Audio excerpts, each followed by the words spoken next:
Nagplano na sad ba mo og mag-camping pero wa mo kay baw asa kanusa og ngano? Ngano?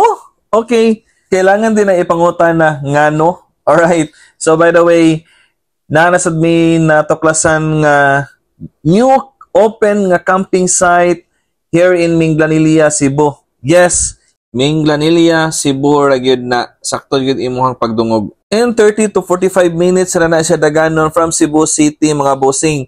So, unsa pang may gipaabot nyo kay hapit na sad ang weekends, please, this video is for you.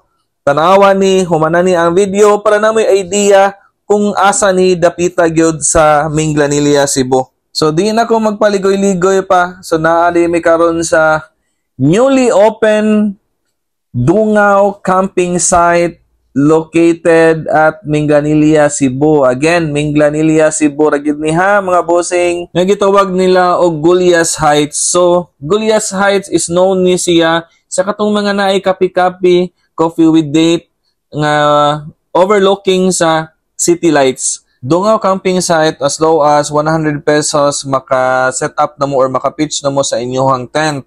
Pagdala mo bound and water, etc. Kaya wala na sila cork cage. And then, some security lang is digated na sila ngadto. Naraging tigbantay, narag caretaker, nga mo assist sad ninyo. And then, mga buutan pod kayo ang mga staff. And di pag na mao, free bonfire pag na sila and free outdoor movies na sila. So, it's good for kids, good. If ever magdamo sa inyong family, ninot kayo sa mga kids ngadto kay makatanaw sila og movies. And usa sa akong naganahan sa diri is overlooking gid siya sa city lights. And sa pika side is mountains and then sa front is ang city lights. Mo gi pinaka the best diri. Nga pwede ra gid kayo mo makabanding family and friends or sa inyong mga barkada diha or sa mag-date mo. And best spot pod is mangaon mo sa ilawom sa mga kahoy. And then grabe sad kayo kabugnaw, while nangaon mo diha or nagtapok-tapok mo diha or nag-chill-chill mo diha. As in, grabe jud kayo ka-chill.